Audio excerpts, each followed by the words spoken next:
Friends, welcome to aim for PSC MEM channel.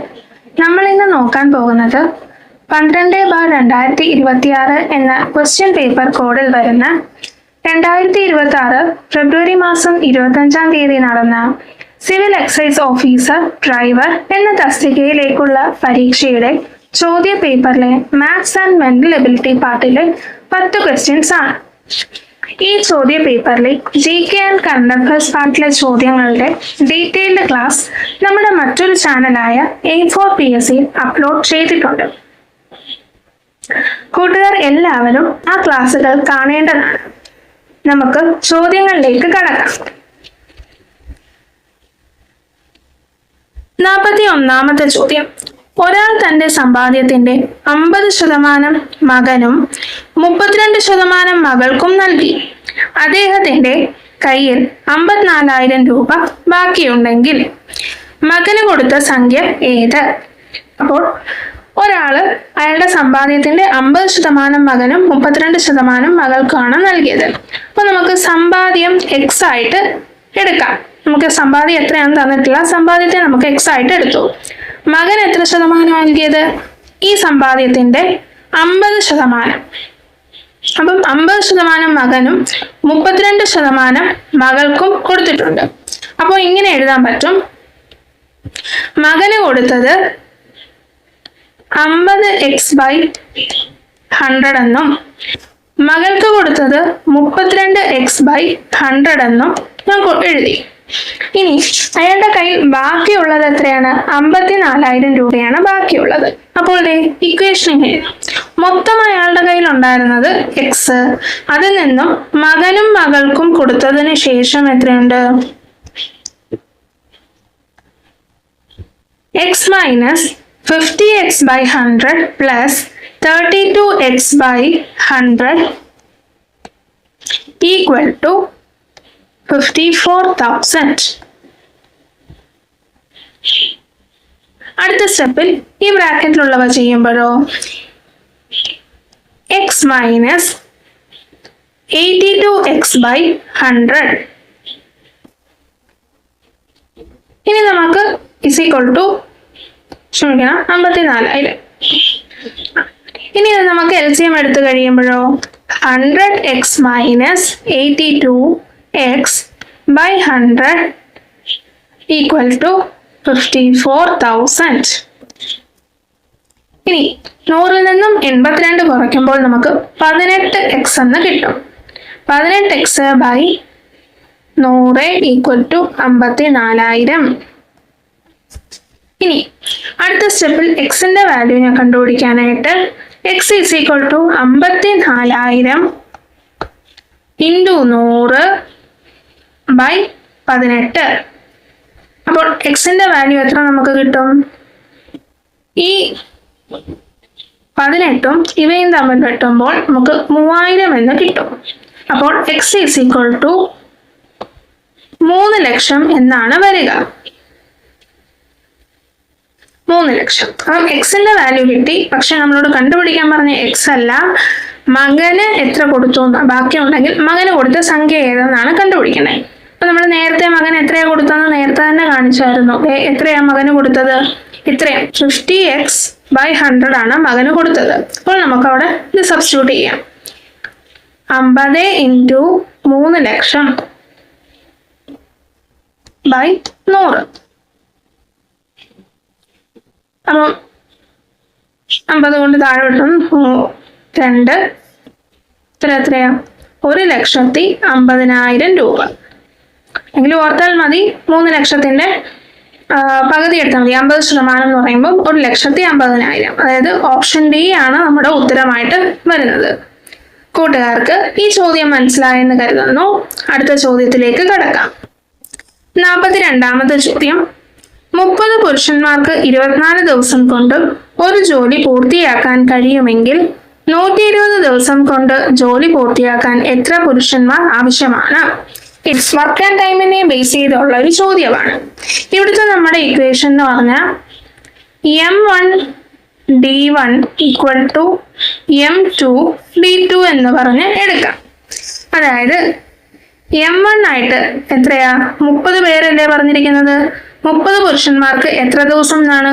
24 ദിവസം വേണം ഒരു ജോലി തീർക്കാൻ. എങ്കിൽ ആ സ്ഥാനത്ത് കഴിയുമെങ്കിൽ 120 ദിവസമുണ്ട്. അപ്പം 120 ഇവിടെ M2 തന്നെ കൊടുക്കുക. എത്ര പേരാണെന്നാണ് നമ്മൾ കണ്ടുപിടിക്കേണ്ടത്. D2 എത്രയാ? ഇൻറ്റു 120 എന്ന് പറയും. അപ്പം M2 ആണ് നമുക്ക് കിട്ടേണ്ടത്. M2 ഈസ് ഈക്വൽ ടു ഇത് റീഅറേഞ്ച് ചെയ്ത് കഴിയുമ്പം 30 ഇൻറ്റു 24 ബൈ 120. അടുത്ത സ്റ്റെപ്പിൽ ഈ 0 വെട്ടിക്കളയാം. 3ഉം 12ഉം വെട്ടുമ്പോൾ ഇവിടെ 4 വരും. 4ഉം 24ഉം വെട്ടും 6 വരും. അതായത് 6 പേര് മതി. എത്ര പുരുഷന്മാരാണ് ആവശ്യം? 6 പേര്. അതായത് ഓപ്ഷൻ ബി 6 ആണ് നമ്മുടെ ഉത്തരമായിട്ട് വരുന്നത്. ഇതൊരു സിമ്പിൾ ചോദ്യമായിരുന്നു. കൂട്ടുകാർക്ക് ഈ ചോദ്യം മനസ്സിലായെന്ന് കരുതുന്നു. നമുക്ക് അടുത്ത ചോദ്യത്തിലേക്ക് കടക്കാം. 43ാമത്തെ ചോദ്യം. ഒരു വ്യക്തി 15 മണിക്കൂർ സഞ്ചരിക്കുന്നു. ആദ്യ പകുതി മണിക്കൂറിൽ 21 കിലോമീറ്ററിലും മറ്റേ പകുതി മണിക്കൂറിൽ 24 കിലോമീറ്ററിലും സഞ്ചരിച്ച ദൂരം കണ്ടെത്തുക. അപ്പോൾ ഇവിടെ നമുക്ക് തന്നിരിക്കുന്നത് ഡിസ്റ്റൻസ് കണ്ടുപിടിക്കാനാണ് പറഞ്ഞിരിക്കുന്നത്. അപ്പൊ നമുക്ക് ആദ്യ ഇക്വേഷൻ ഏതായിരുന്നു? Speed is equal to distance by time എന്ന ഇക്വേഷൻ. അപ്പം ഇത് റീഅറേഞ്ച് ചെയ്യുമ്പോൾ distance is equal to speed into time എന്ന് പറഞ്ഞ് വരും. അപ്പോൾ നമുക്കിവിടെ തന്നിരിക്കുന്ന 2 സ്പീഡുകളുണ്ട്. അതായത് 21 കിലോമീറ്റർ പെർ ഹവറും 24 കിലോമീറ്റർ പെർ അവറും ഉള്ളത് കൊണ്ട് നമുക്ക് ആവറേജ് സ്പീഡാണ് ഇവിടെ കണ്ടുപിടിക്കേണ്ടത്. അപ്പം distance is equal to average speed into time എന്ന് പറഞ്ഞാൽ നമുക്ക് ചെയ്യാം. അപ്പോൾ നോക്കുക, ആവറേജ് സ്പീഡ് കണ്ടുപിടിക്കാനായിട്ട് 2 ഇൻറ്റു 21 ഇൻറ്റു 24 ബൈ 21 പ്ലസ് 24. ഇനി സമയം എത്രയാണ് തന്നിരിക്കുന്നത്? 15 മണിക്കൂർ എന്ന് തന്നിട്ടുണ്ട്. ഇൻറ്റു 15 എന്ന് ചെയ്യുക. ഇനി അവിടെ ഡിസ്റ്റൻസ് ഡി ഇവിടെ കൊടുത്തിട്ടുണ്ട്. ഇനി ഡി ഈസ് ഈക്വൽ ടു ഇത് സോൾവ് ചെയ്യുക. ഇവിടെ 2 ഇൻറ്റു 21 ഇൻറ്റു 24 ബൈ ഡിനോമിനേറ്റർ 45 വരും ഇൻറ്റു 15. ഇനി ഡി ഈസ് ഈക്വൽ ടു 15ഉം 45ഉം നമുക്ക് വെട്ടാം. 3 എന്ന് വരും. 3. ഇനി ഈ 3ഉം 24ഉം കൂടി വെട്ടുമ്പോൾ ഇവിടെ 8 എന്നാണ് കിട്ടുന്നത്. അപ്പോൾ 2 ഇൻറ്റു 21 ഇൻറ്റു 8 എന്ന് വരും. ഇത് സോൾവ് ചെയ്യുമ്പം എനിക്ക് 336 കിലോമീറ്റർ എന്നാണ് കിട്ടുന്നത്. അതായത് ഓപ്ഷൻ എ ആണ് നമ്മുടെ ഉത്തരമായിട്ട് വരുന്നത്. അപ്പോൾ തന്നിരിക്കുന്ന ഈ ചോദ്യത്തിൽ ഡിസ്റ്റൻസ് കണ്ടുപിടിക്കാനായിട്ടാണ്. അപ്പം നമുക്ക് speed into time is equal to distance ആണ്. അപ്പോൾ ഇവിടെ ആവറേജ് സ്പീഡ് കണ്ടുപിടിച്ചിട്ട് ടൈമുമായിട്ട് ഗുണിക്കുകയാണ് ചെയ്യുന്നത്. അങ്ങനെ ഈ ഉത്തരം കിട്ടുന്നത്. ഇതൊരു നല്ല ചോദ്യമായിരുന്നു. കൂട്ടുകാർക്ക് ഈ ചോദ്യം മനസ്സിലായെന്ന് കരുതുന്നു. അടുത്ത ചോദ്യത്തിലേക്ക് കടക്കാം. 44ാമത്തെ ചോദ്യം. ഇന്ന് തിങ്കളാഴ്ചയാണ്. 61 ദിവസത്തിന് ശേഷം ഏത് ദിവസമായിരിക്കും? അപ്പോൾ നമുക്ക് 61നെ 7 കൊണ്ട് ഹരിക്കണം ഈ ചോദ്യം കണ്ടുപിടിക്കാൻ. 7 കൊണ്ട് ഹരിക്കുന്നത് എന്താണെന്ന് വെച്ചാൽ ഒരാഴ്ചയിൽ എത്ര ദിവസങ്ങളാണ്? 7 ദിവസമാണുള്ളത്. അപ്പോൾ 7 കൊണ്ട് ഹരിക്കുമ്പോൾ നമുക്ക് കിട്ടുന്ന ശിഷ്ടം എത്രയാണെന്ന് നോക്കിയാൽ മതി. അപ്പം 7 8 56 എന്നാണ് വരുന്നത്. അപ്പോൾ ശിഷ്ടം നമുക്ക് വരുന്നത്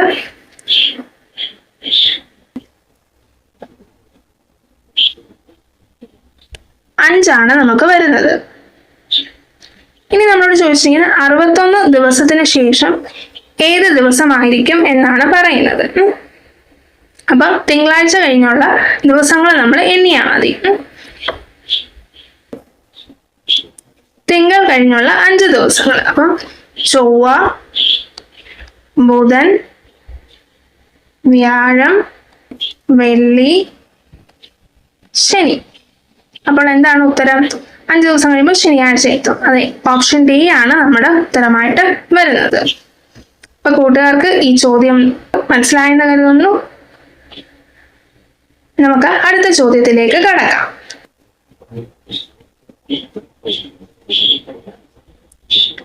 45ാമത്തെ ചോദ്യം. കുട്ടികളുടെ ഒരു നിരയിൽ വരിയുടെ ഇടതുവശത്ത് നിന്നുള്ള എയുടെ സ്ഥാനം 27-മതും വരിയുടെ വലതുവശത്തു നിന്നുള്ള എയുടെ സ്ഥാനം 34-മതുമാണ്. നിരയിലാകെ കുട്ടികളുടെ എണ്ണം.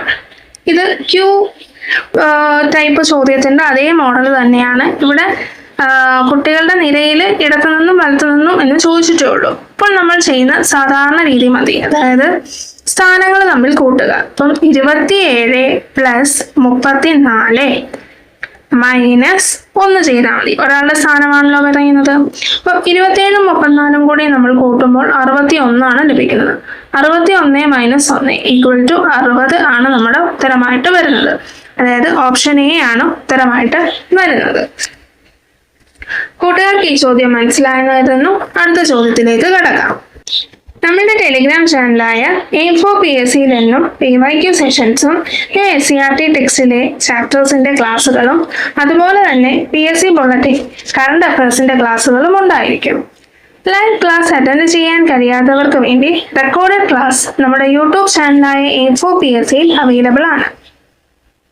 യൂട്യൂബ് ചാനലിലെ ക്ലാസിന്റെ ഡിസ്ക്രിപ്ഷൻ ബോക്സിൽ നമ്മൾ ഡിസ്കസ് ചെയ്യുന്ന ക്വസ്റ്റ്യൻ പേപ്പറിന്റെ ലിങ്ക് നൽകിയിട്ടുണ്ട്. അത് ഡൗൺലോഡ് ചെയ്ത് ക്വസ്റ്റ്യൻ അറ്റൻഡ് ചെയ്യാവുന്നതാണ്. ഇനി 46-മത്തെ ചോദ്യം. 5:30 ഒരു ക്ലോക്കിന്റെ മിനിറ്റ് സൂചിയും മണിക്കൂർ സൂചിയും തമ്മിലുള്ള കോൺ എന്താണ്? അപ്പോൾ ക്ലോക്കിന്റെ സമയത്തിന്റെ കോൺ അളവ് കണ്ടുപിടിക്കാനുള്ള ഇക്വേഷൻ 30h - 11/2 × മിനിറ്റ് അതാണ്. അപ്പോൾ ഇവിടെ നമുക്ക് തന്നിരിക്കുന്ന സംഖ്യകളെ സബ്സ്റ്റിറ്റ്യൂട്ട് ചെയ്യാം. 30 × h എത്രയാ? 5 മണിക്കൂറാണല്ലോ. 5 - 11/2 × മിനിറ്റ് 30 അപ്പോൾ അടുത്ത സ്റ്റെപ്പില് 30 × 5 - 11 × 15 എന്നാകും. അപ്പോൾ 30 × 5 150 -11 × 15 എന്ന് പറയുമ്പോൾ 165 വരുന്നത്. ഇവ തമ്മിൽ കുറയ്ക്കുമ്പോൾ നമുക്ക് കിട്ടുന്നത് -15 എന്നാണ്. പക്ഷെ ഇവിടെ ഡിഗ്രി ആയതുകൊണ്ട് നമുക്ക് പ്ലസ് എന്നാക്കാം. 15 ഡിഗ്രിയാണ് വരുന്നത് കോൺ ആയതുകൊണ്ട്. അപ്പം ഓപ്ഷൻ ബി ആണ് നമ്മുടെ ഉത്തരമായിട്ട് വരുന്നത്. ഇതൊരു സിമ്പിൾ ചോദ്യമായിരുന്നു. കൂട്ടുകാർക്ക് ഈ ചോദ്യം മനസ്സിലായെന്ന് കരുതുന്നു. നമുക്ക് അടുത്ത ചോദ്യത്തിലേക്ക് കടക്കാം. 47-മത്തെ ചോദ്യം. തന്നിരിക്കുന്ന ശ്രേണി പൂരിപ്പിക്കുക.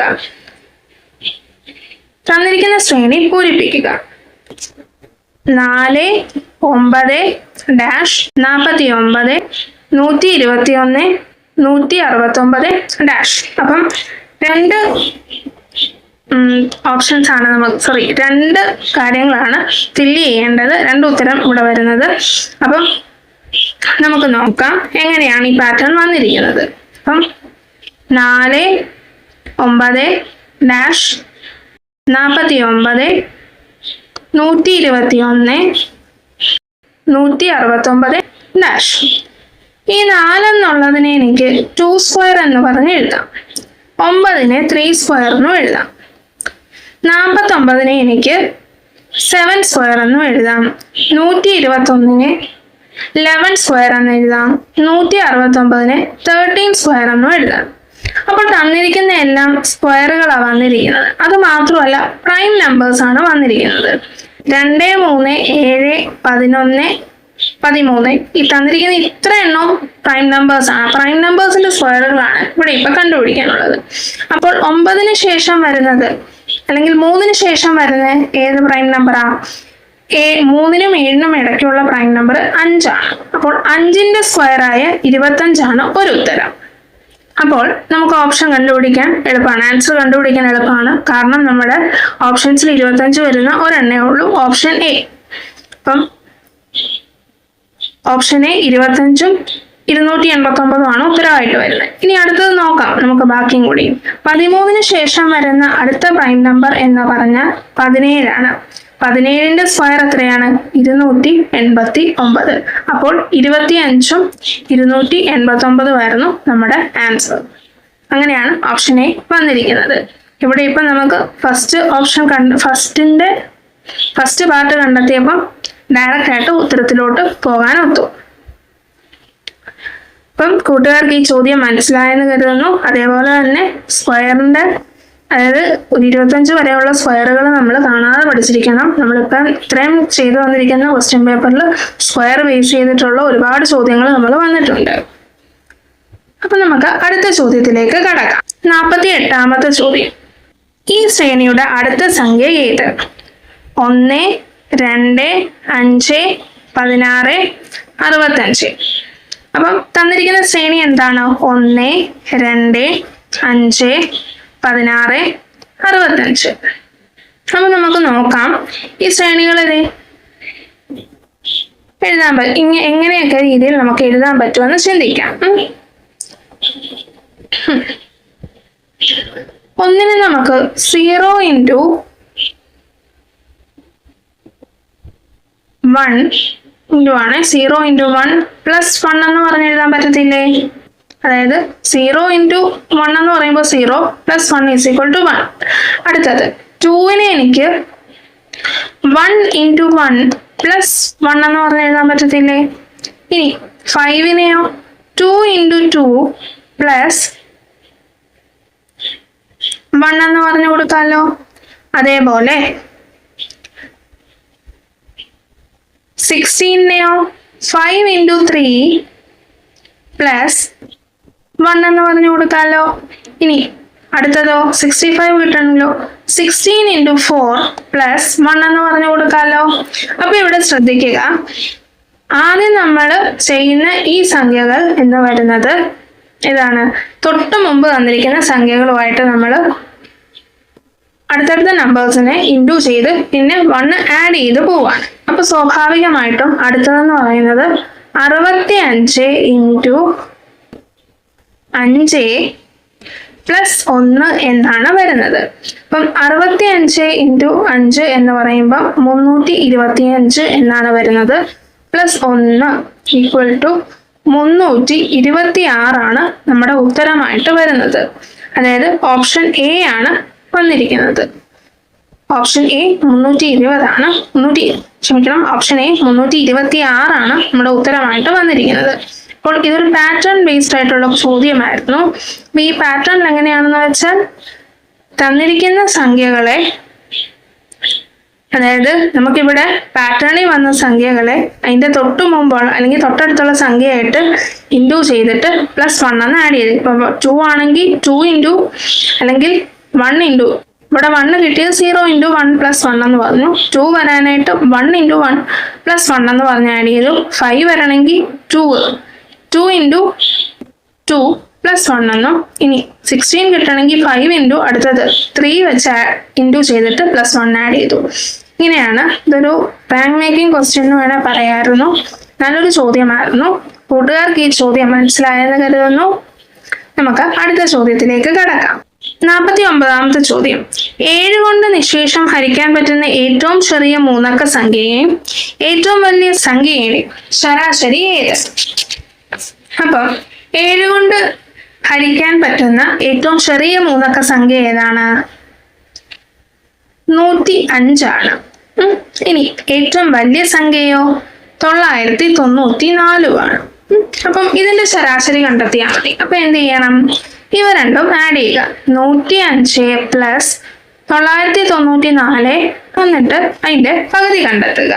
അപ്പോൾ എത്രയാണ്? ഇവ തമ്മിൽ ആഡ് ചെയ്യുമ്പോൾ നമുക്ക് 1099/2 ചെയ്യുക. 1099ന്റെ പകുതി എന്ന് പറയുന്നത് 549.5. അതായത് ഓപ്ഷൻ സി ആണ് നമ്മുടെ ഉത്തരമായിട്ട് വരുന്നത്. 549.5 ഓപ്ഷൻ സി ആണ് നമ്മുടെ ഉത്തരമായിട്ട് വരുന്നത്. കൂട്ടുകാർക്ക് ഈ ചോദ്യം മനസ്സിലായെന്ന് കരുതുന്നു. നമുക്ക് അടുത്ത ചോദ്യത്തിലേക്ക് കടക്കാം. ഇവിടെ ലാസ്റ്റത്തെ ചോദ്യം, 50ാമത്തെ ചോദ്യം. 49 സെന്റിമീറ്റർ × 33 സെന്റിമീറ്റർ × 24 സെന്റിമീറ്റർ അളവുകളുള്ള ഒരു ചതുരക്കട്ടയുടെ രൂപത്തിൽ ഒരു ഖര-ഇരുമ്പ് കഷ്ണം രൂപപ്പെടുത്തി ഒരു ഗോളം ഉണ്ടാക്കുന്നു. ഗോളത്തിന്റെ ആരം എന്ത്?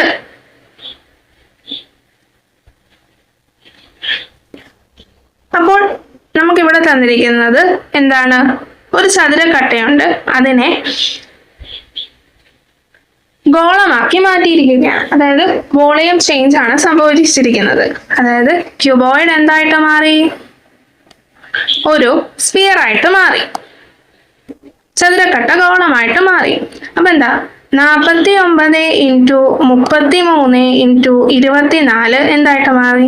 ഒരു സ്ഫിയർ ആയിട്ട് മാറി. അപ്പം സ്ഫിയറിന്റെ വോളിയം എന്ത് തന്നെയായിരിക്കും? അല്ലെങ്കിൽ ഗോളത്തിന്റെ വോളിയം തന്നെയായിരിക്കും ചതുരക്കട്ടയുടെ വോളിയം. അപ്പോൾ ഇൻറ്റു ഗോളം സ്ഫിയറിന്റെ വോളിയം കണ്ടുപിടിക്കാനുള്ള ഇക്വേഷൻ 4/3 പൈ r ക്യൂബ് എന്നാണ് വരുന്നത്. അപ്പോൾ 49 into 33 into 24 into 4/3 into pi ഇവിടെ 22/7 തന്നെ എടുക്കുകയാണ്, ഇൻറ്റു r ക്യൂബ് എന്ന് കിട്ടും. ഇനി ഇത് റീഅറേഞ്ച് ചെയ്തെടുത്തുക. ഞാൻ r ക്യൂബിനെ ഇവിടെ കൊണ്ടുവരികയാണ് നമുക്ക് ചെയ്യാനുള്ള എളുപ്പത്തിന്. 49 ഇൻറ്റു 33 ഇൻറ്റു 24 ഇൻറ്റു ഈ 3ഉം 7ഉം മേളിൽ വരും. 3 ഇൻറ്റു 7 ബൈ 4 ഇൻറ്റു 22 എന്ന് വരും. ഇനി നമുക്ക് സോൾവ് ചെയ്യാം. ഇവിടെ ചെയ്യുമ്പോൾ നോക്കൂ, 33ഉം 22ഉം 11ന്റെ ഗുണിതങ്ങളാണ്. അപ്പോൾ 11 കൊണ്ട് ഇവയെ ഹരിക്കുമ്പോൾ മേളിൽ നമുക്ക് 3ഉം താഴെ 2ഉമാണ് കിട്ടുന്നത്. ഇനി 4 ഇൻറ്റു 2 8 വരും, മേളിൽ 24 ഉണ്ട്. അപ്പോൾ 24നെ 8 വെച്ച് ഹരിക്കുമ്പോഴോ 3 ലഭിക്കും. ഇപ്പൊ ഞാൻ കട്ട് ചെയ്ത് ഇവിടെ 3 കൊടുത്തു. ഇനി ശ്രദ്ധിച്ചേ, ഇവിടെ r ക്യൂബ് ഇവിടെ 49 ഇൻറ്റു 7 അതേപോലെ ഇൻറ്റു 3 തവണ 3 വന്നിട്ടുണ്ട് അല്ലേ? 3 ക്യൂബ് എന്ന് ഞാൻ അങ്ങോട്ട് എളുപ്പത്തിന് എഴുതുകയാണ്. ഈ 49 എന്ന് പറഞ്ഞാൽ already 7 square 7 square into 7 into 3 cube എന്നാണ് വന്നിരിക്കുന്നത്. നമുക്കിവിടെ r ക്യൂബ് ആണ്. അപ്പം r cube is equal to വേണമെങ്കിൽ 7 ക്യൂബ് ഇൻറ്റു 3 ക്യൂബ് എന്ന് പറഞ്ഞ് ഒന്നുകൂടി എഴുതാം. അപ്പൊ നമുക്ക് ആറിന്റെ ക്യൂബ് റൂട്ട് കണ്ടുപിടിക്കണം അല്ലേ? Cube root of r equal to എത്രയായിരിക്കും?